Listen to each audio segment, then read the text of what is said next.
Ladies and gentlemen, welcome to the Greater Houston Partnership's 2015 State of the State Address. Please welcome Chair of the Board, Gina Luna.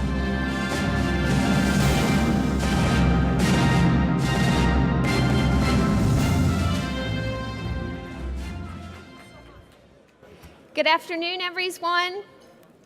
My name is Gina Luna, and I'm the chair of the Greater Houston Partnership. And it's my pleasure to welcome you to the Partnership's biennial State of the State event. This year, we're excited and honored to host Governor Greg Abbott for his first State of the State address in Houston. Governor Abbott, welcome, and thank you so much for being here with us today.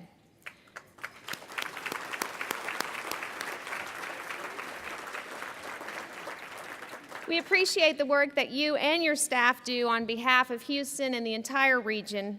And of course, we're especially proud to have a Houstonian as our new governor. We're honored to have you here.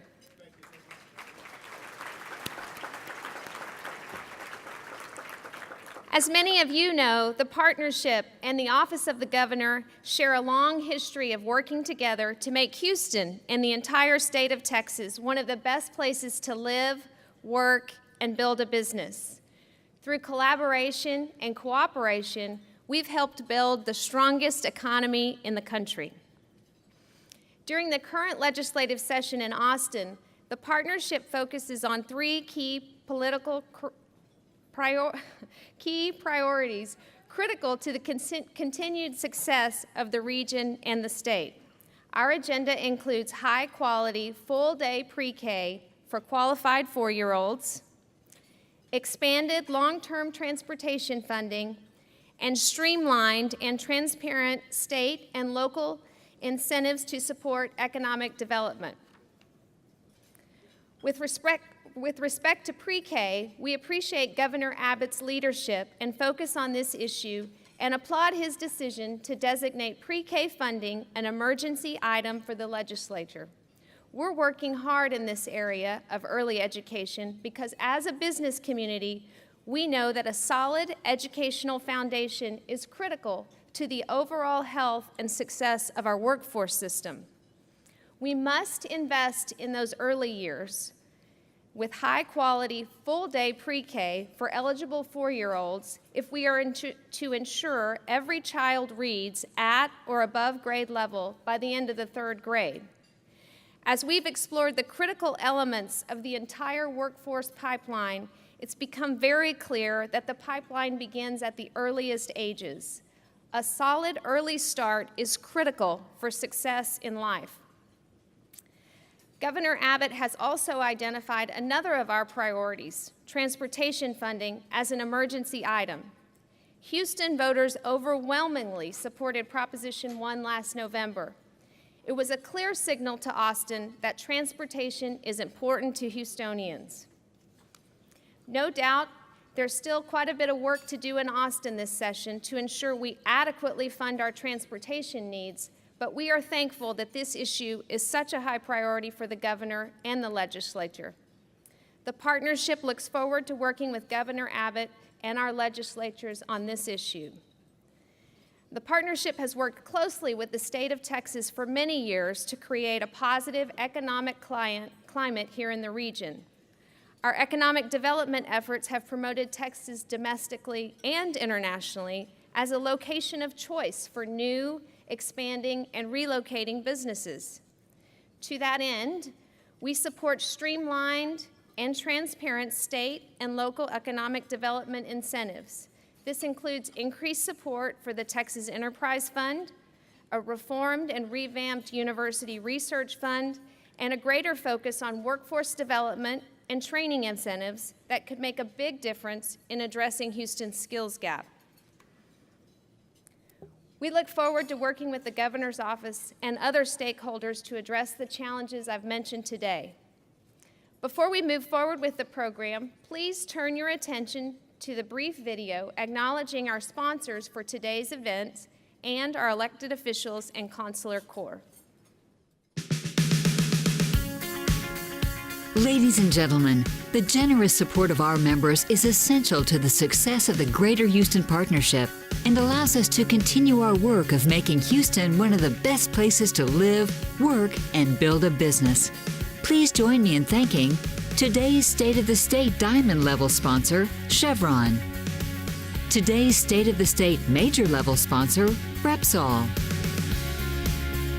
Our State of the State Gold Level sponsors are AT&T, BP, Dannenbaum Engineering Corporation, Port of Houston Authority, UT Health. Our State of the State Silver Level sponsors are Amegy Bank, Andrews Kurth LLP, BBVA Compass, Bracewell and Giuliani LLP, Centerpoint Energy, Clear Channel Outdoor, Exxon Mobil Corporation, Greenspoint District, HCA, Houston Association of Realtors, Houston First Corporation, JLL, Lone Star College System, LyondellBasell, Reliant, and NRG Company, Shell Oil Company, Texas Children's Hospital, University of Houston Downtown, Wells Fargo. Today's photography underwriter, PKF Texas. Our supporting organization, Houston Technology Center. Also thanks to our staging partner, JSAV, and our production partner, Vision Production Group. The Greater Houston Partnership would like to express sincere appreciation to the members of Houston's Consular Corps for everything they do to establish positive foreign relations between the Houston region and their respective countries.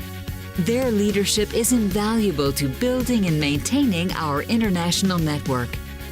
The Greater Houston Partnership would also like to acknowledge our elected officials, the men and women who represent Houston at the local, state, and federal level. We look forward to continuing to work with all of our elected officials in 2015. Please join us in thanking all of our sponsors, members of the Consular Corps, and our elected officials for all they do for our region.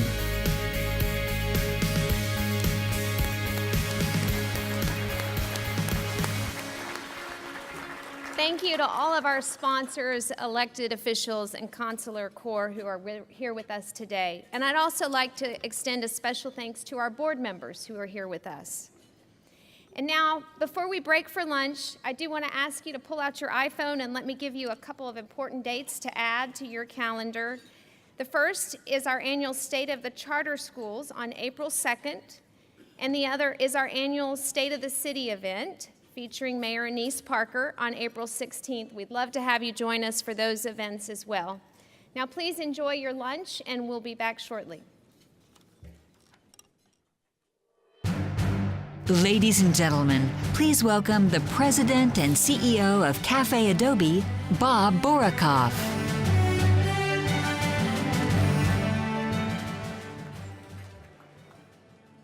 Good afternoon. As you heard, my name is Bob Borokoff. Welcome today, and I have the illustrious honor of introducing our elected officials who are here today. And I'm happy to do that, and I will do it quickly, but those folks are very important to everyone in this room, and I want to say thank you for being here. From Harris County, we have Judge Ed Emmett, our County Attorney Vince Ryan, Mike Sullivan, our Tax Assessor, Harris County Department of Education Trustee Mike Wolf, and Judge Deborah Mayfield. Thank you to the folks from Harris County.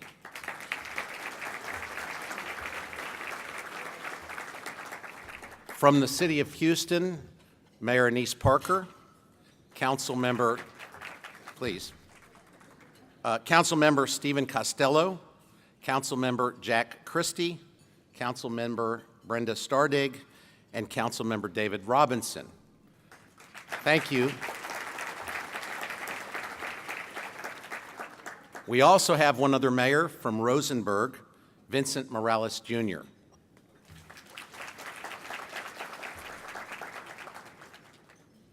I always miss somebody because, you know, people sign in as they come in and we get the list as best we can. And I'd like to ask those members of the Metro Board and the Port of Houston to stand, along with any elected officials that are here that I may have missed.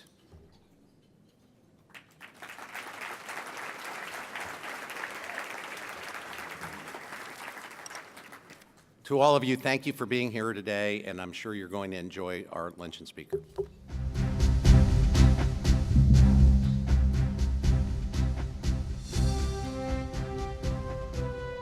Well, thank you again, Bob Borokoff, for handling those duties. Appreciate it, Bob.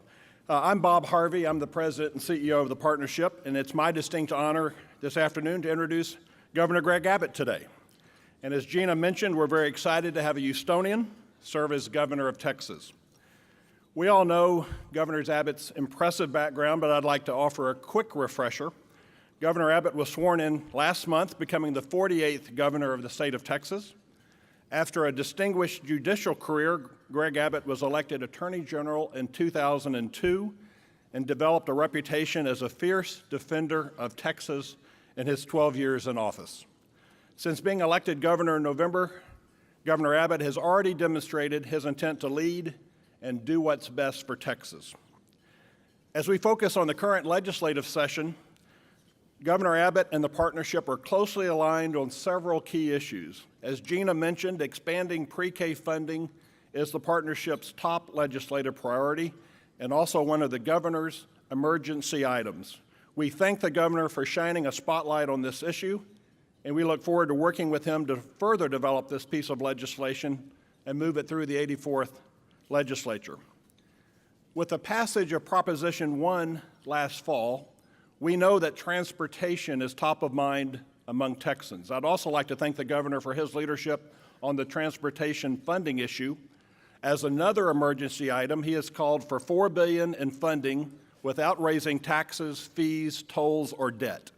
And Governor Abbott can count on the partnership as a resource and an ally in securing this transportation funding. And as you know, the partnership is first and foremost a business organization, and we look forward to working with Tracy McDaniel, our former COO, as she leads Texas One. And we commend the governor on having the vision to bring Tracy back home to Texas from New Jersey. We're grateful for your leadership on all these issues and all the challenges we face. Governor Abbott, again, welcome to Houston. All of us at the partnership are excited to hear your vision for the state of Texas. Ladies and gentlemen, please join me in welcoming Governor Greg Abbott.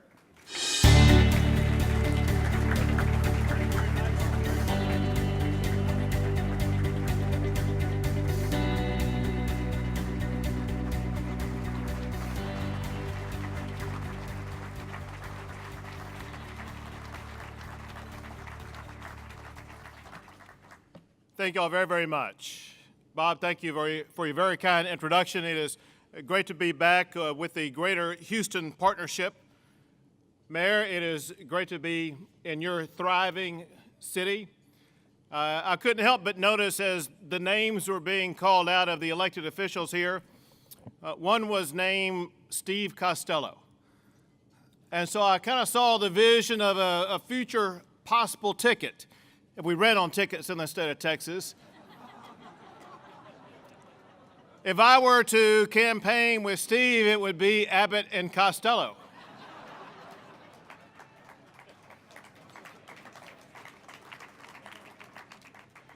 You know, having lived here and moved to Houston in 1984, I'm familiar with the city, its background, and the remarkable ways in which it has changed, and there probably is no more international city in the country than Houston, Texas. But at the same time, you can see a sense that it still retains its deep Texas roots. Some of you all may have heard of a comedian named Jeff Foxworthy. Some third of the room has heard of him. He's the guy who has these joke lines. One is, "You might be from Texas if," and then he fills in the blank about categories that probably would apply to what happened the last week when it was cold here. You might be from Texas if you're wearing both a parka and short pants. Or you might be from Texas if it's 66 degrees outside and you feel like it's chilly. What made me think about this is as we were driving in on I-10, on one of these big screens they have out over the interstates that provide you information about traffic, there was a sign up there, and one of those electronic signs that made me feel like Jeff Foxworthy was here, and this is a sign that shows you might just be in Texas. Because on that sign, instead of saying something about traffic control, it said, fishing show, exit whatever. You might just be in Texas if you get a fishing show sign on a traffic sign. Well, I want you to know that I'm enjoying being your governor, but I relish the fact that the path that took me to the position of being governor began right here in Houston, Texas.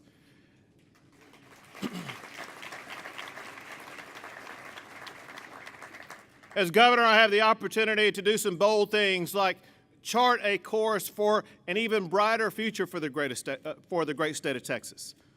But also at the same time, I get to do some simpler things. One of which we did 2 weeks ago, immediately after we moved into the governor's mansion. I acquiesced to a demand that has been placed on me by my wife for more than a year now.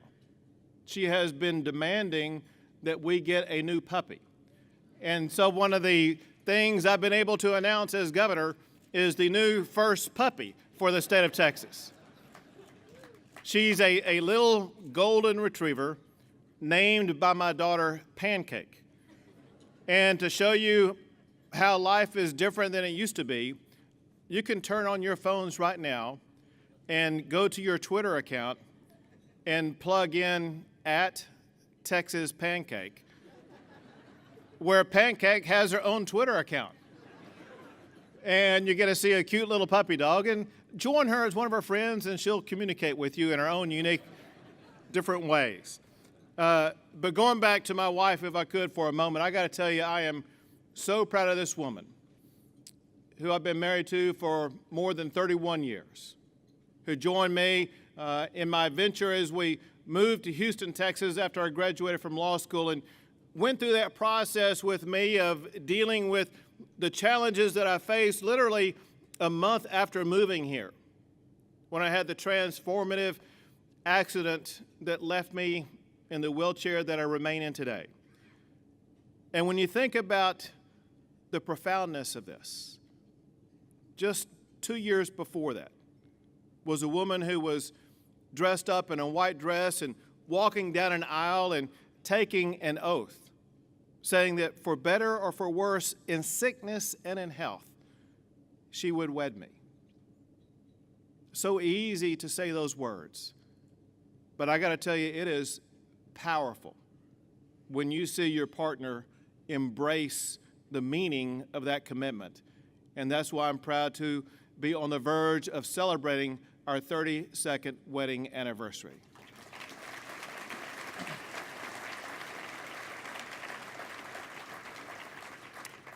But I'm also proud of the history that she has made, the history that shows the very same type of diversity that we have in this room today.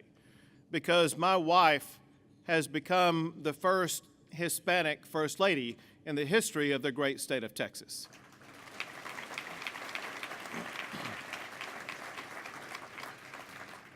Also, as governor, I have the opportunity to meet some genuine American heroes.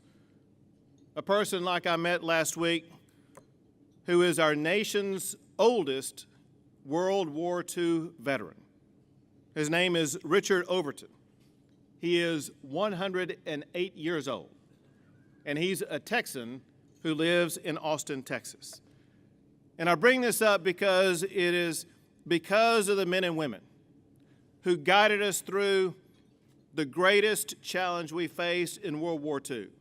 The men and women who have worn the uniform of the United States military over the years, who preserved the freedom for us by fighting on the battlefields so that we can fight on the battlefield of ideas in capitals like Austin, Texas. But the fact is that we never say thank you enough to those who have served to preserve those freedoms. And so I would like to take just a moment and ask For anybody in the room who's ever worn the uniform of the United States military, would you please stand or wave your hand so we can say thank you for your service to the United States of America.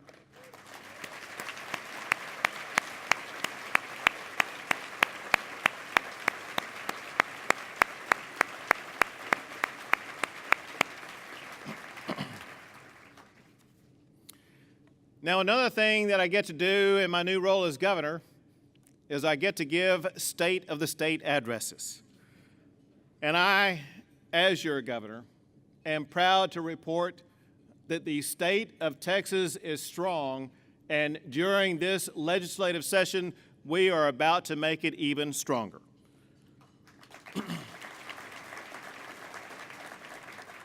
Now, the good news is that we start at the very pinnacle of the United States economy.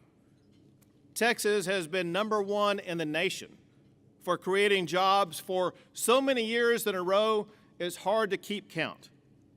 But last year, in the year 2014, we literally outdid ourselves, because last year we created more jobs in that 1 year than at any other time in the past history of the state of Texas. And the good news is that already this year, reports show that the economic engine we have in Texas continues to gain steam. Comptroller Hager reported earlier this month that sales tax revenue for January increased by 11 percentage points over the prior January, setting another new all-time record.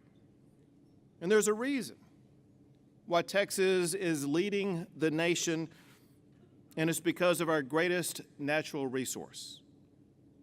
And of course, that natural resource is not oil and gas. Our greatest natural resource is the people of the state of Texas, who have developed such an incredibly diversified economy. You can look here in Houston, Texas alone, and see what has happened. And see how those who think that Texas is going to suffer because of a downturn in the price of oil are going to be proven wrong. Look just south and east of where we are now, and you see the largest and the best medical center in the entire world. You see the same thing.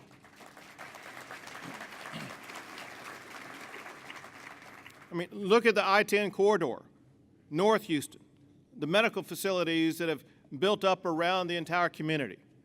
There are far more people, in my estimation, who are employed in medical-related fields in the greater Houston area than there are in the energy fields. Look also at what's going on in technology. We were visiting earlier about the way that technology is advancing so rapidly here in Houston, Texas. Some people view Austin, Texas, as a quasi-Silicon Valley. And Austin is growing a whole lot with regard to Google and Facebook and new high-tech startups. But it's my understanding that there are actually more tech-related workers in Houston, Texas than there are Austin, Texas. Tech-related worker over here. But also look at the other end of the spectrum with regard to energy prices. I was speaking to a group of people in Austin, Texas yesterday, members of the chemical-related industry. And we were visiting about how profoundly effective and helpful the lower cost of energy is to their intake product. And because of that, I talked to two companies, which is just a small slice, two companies that are going to spend literally billions of dollars in the greater Houston area building more manufacturing facilities, hiring thousands of more workers. And so the fact is, we do have an incredibly diversified economy that will ensure that Texas is going to remain #1 in the nation for job creation.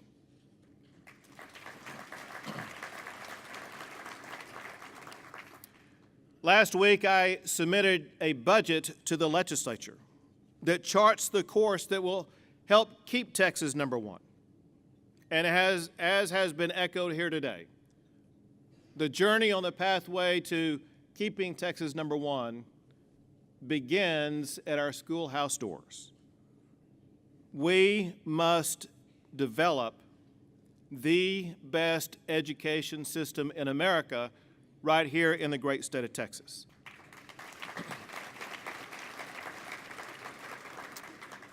Now, we've already seen that excellence can be achieved in education in Texas.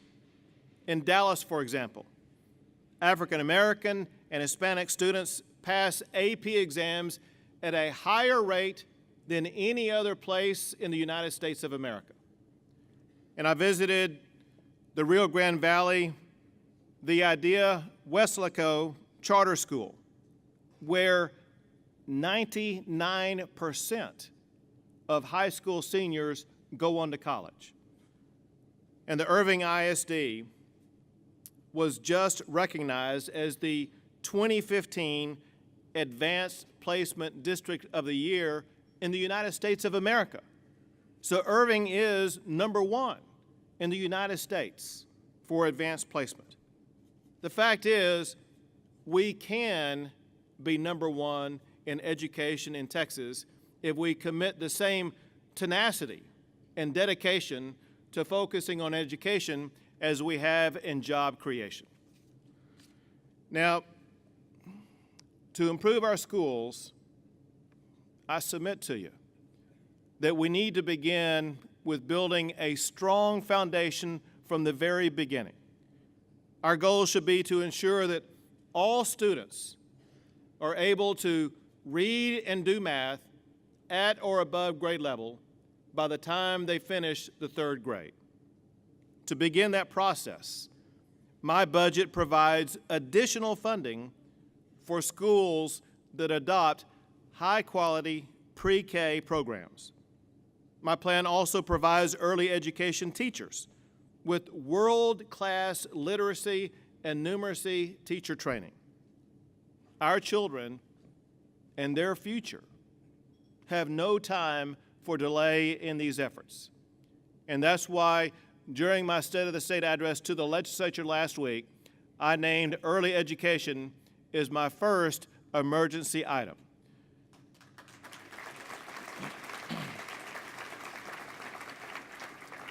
Now, many of you are familiar with what that term means. Others of you may not really know what it means. An emergency item is a term of art. In part, it means that this is an item that the governor is declaring is of paramount importance. But it also means something more legalistic, and that is it means that these are legislative items that can be fast-tracked, that legislators can and must get to work on right away and can pass in an expedited fashion. Now, we also need to see more of our high school graduates go on to college. One of the things that we can do to assist that goal is to ensure that we make higher education more affordable and more accessible to more students. We must remember that the same concept that applies to primary and secondary education also applies to higher education, and that is a one-size-fits-all approach simply doesn't work. Different students have different needs. And one thing that I've heard over and over again, in part from many of the people in this room, is that our employers are demanding that we better prepare our students for the increased high-skilled workforce needs across the entire state of Texas. Now, for many, a 2-year degree is far more than just a piece of paper. It's a key that really opens the door to economic freedom. Let me just give you one recent example. It's a young man named Justin Friend. Justin attended the Texas State Technical College, where he got a 2-year welding certificate. In his first full year of employment as a welder in 2013, Justin made about $130,000. In his second year last year, 2014, he made about $140,000. So I'm thinking, if this governor thing doesn't work out, I'm going to TSTC and getting a welder certificate. The fact is, not everybody needs a 4-year college degree. So we need to expand and support our community colleges that serve as a gateway to better job opportunities, but also as a pathway to further education opportunities. And I know that there are some of those 2-year colleges in the room today. One is the San Jacinto College System. It's one of the many programs that the greater Houston area can get behind, and that my office will get behind, as well as all the community colleges in the Houston area, as well as the state of Texas, so that we can collaborate to ensure that we develop that pipeline from those 2-year programs straight into the job market. Now, we also need to elevate the national research standing of our higher education institutions. My budget jumpstarts the process of elevating Texas higher education to the very highest echelons in the country by committing $500 million to enhance research programs and attract nationally recognized researchers and Nobel laureates to universities across the state of Texas. Now, the trail for this game-changing success has already been blazed. Let me give you one example.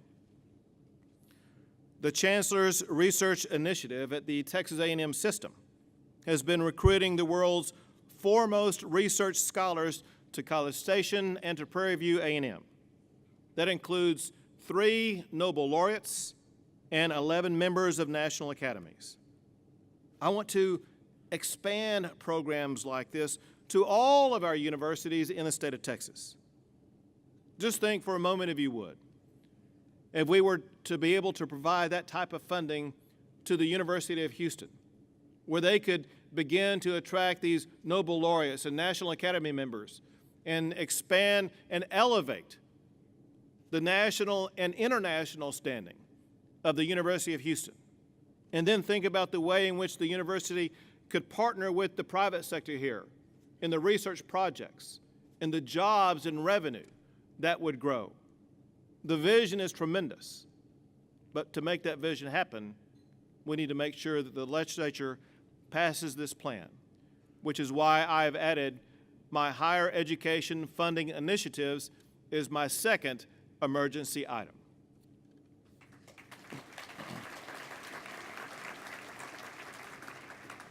Now, as you've heard already, another item I'm keenly focused on is building more roads. Some of y'all may remember the slightly humorous but also poignant way that I tried to convince my fellow Texans about the need to build more roads during the campaign process. Some of you may have seen that commercial advertisement that I had showing us a sad day in Texas when a guy in a wheelchair can go faster than traffic on some of our roads here in Texas. Anyone who's been at the intersection of I-10 and 610 knows exactly what I'm talking about.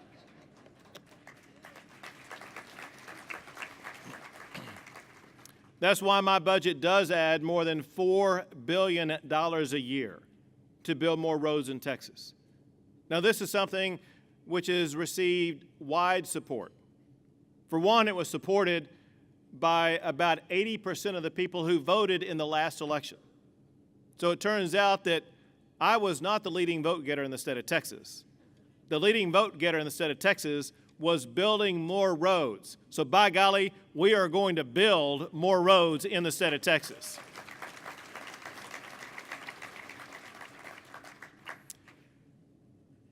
Now, when it comes to our state responsibilities, our first and foremost obligation is to protect the safety of our citizens. We cannot be naive to the threat that is posed by challenges like drug cartels, transnational gangs, and human trafficking operations. This is something that we see and encounter every day, but I know the Houston community saw it very profoundly March of last year, when you saw the stories of that stash house where you had 108 people who were in the country unauthorized, all stashed into one single house of about 1,000 square feet, with a toilet, only one, that worked part of the time. We see it in so many other ways. I was pulled aside by a young Latina in one of my visits to the Rio Grande Valley, urging me to fulfill my commitment to secure the border. She told me about a story of her brother who was involved in a pickup soccer game in the Rio Grande Valley. It was one of those deals where someone is supposed to pick the players to play on their team. One of the people to be chosen was the son of a known cartel member. Should this boy pick the son of the known cartel member for his team? What would be the consequences if he did?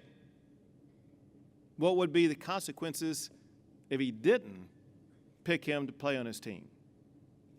These are the kinds of choices the children in Texas should not be forced into making. As a result, we must focus on this issue.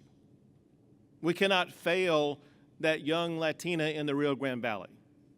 We cannot fail the people of Houston, Texas, concerning that stash house. We cannot fail the people in any of these places across the entire state. Texas must step up and do what the federal government is failing to do. Texas will provide the resources we need to secure our border.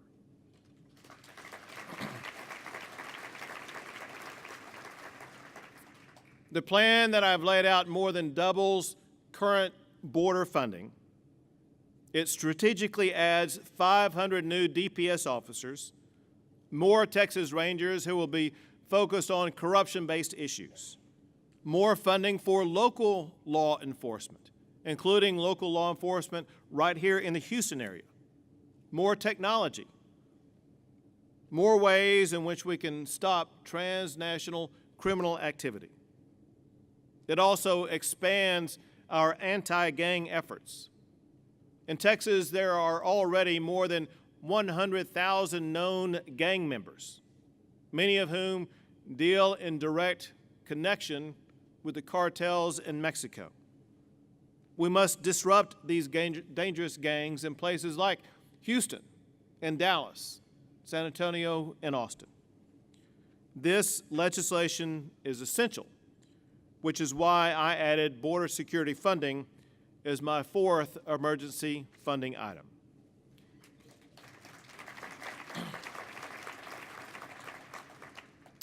Now, probably the legislative item that I articulated during my State of the State to the legislature that received the least applause from them is something that I asked them to dedicate this session to. My agenda calls for more ethics reform in Austin, Texas.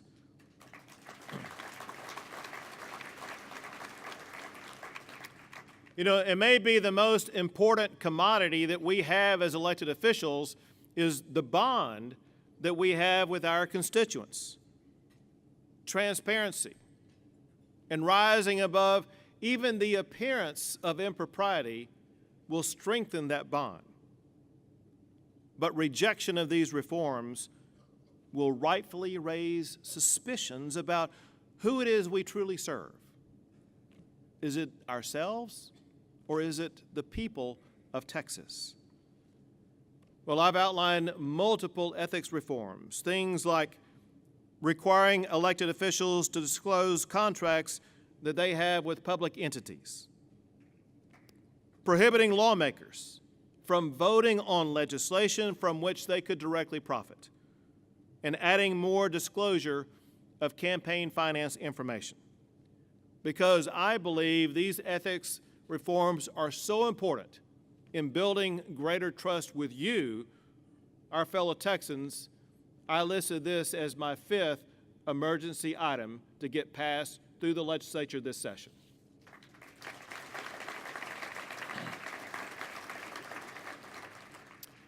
Finally, as governor, I will ensure that Texas remains #1 in the nation for doing business. Now, I've already met privately with the Greater Houston Partnership as we talked about Tracy McDaniel and the ways in which we are going to expand and elevate even higher the Texas Economic Development Program. We will continue the historic outreach that you've seen from the governor's office reaching across the country. And it's so easy because the competition is so weak when we're dealing with states that insist on raising their taxes and imposing more regulations. But we are not stopping at our own borders. We are going to expand internationally more than ever before, focusing on bringing in more foreign direct investment to the state of Texas in unprecedented fashions. But similarly, we also need to focus on what we are doing here on our home front. Here in the state of Texas, I believe that regulations can do as much or can pose as much of a challenge to those who operate businesses as anything else. You know, when you start the process of building your own business, I believe that government should be on your side rather than riding your backs. And as governor, you will find it as no surprise that I will continue my legacy of pushing back against a Washington, D.C. that tries to regulate too much of your lives or tries to spend too much of your money. You don't need a bunch of bureaucrats in Washington, D.C. who have never themselves ever run a business try to tell you how to run your business.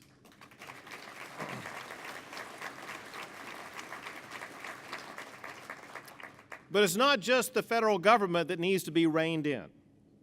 Over-regulation at any level of government hinders your ability to grow your business. That's why I'm committed to reducing regulatory costs and speeding up the permitting process.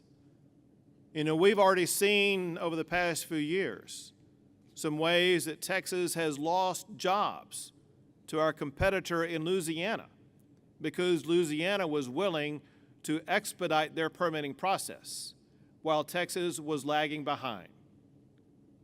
That's offensive. I will never lose to Louisiana. And so we will speed up the permitting process here in Texas.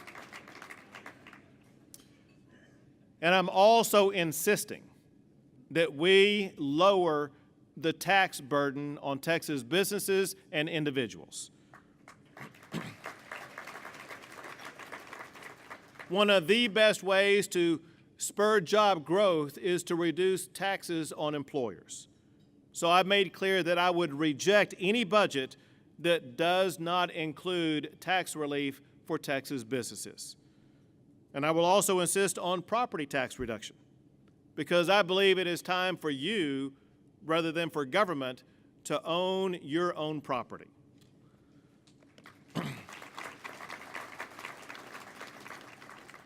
Let me just close with this. It's a line that I know that some of you in this room have heard me use before. It's a line that was developed in the aftermath of me piecing my life back together after my accident and going on to become a judge here in Houston, then a Supreme Court justice, attorney general, and now governor. It's a message that really applies to all of us. And that is that our lives are not defined by the challenges we face. Instead, we get to determine our lives and its future by the way that we respond to those challenges. Now, this principle applies to those whom you elected to represent you in Austin, Texas, because our fellow Texans are facing many challenges. The need for better schools, the need for more roads, the need for border security, the need for more jobs. They want less government and lower taxes, and they deserve ethics reforms. We cannot let our fellow Texans' future be defined by these challenges. Instead, we must respond to these challenges and define the future of the state of Texas by the powerful way that we do respond. The truth is, Texas needs us to succeed. For that matter, America needs us to succeed. But to do that, we need your help to achieve that success. So what we need you to do is we need every person in this room to remain engaged, to remain active and relentless in contacting your state representatives and your state senators and let them know about your profound support for things like my pre-K education program, my early education program, the need for building more roads in the greater Houston area. What I know is that if you stay active, involved, and vocal, we will ensure that Texas remains the premier state in the United States of America. So thank you for the role that you play. May God bless you all, and may God continue to bless the great state of Texas. Thank you.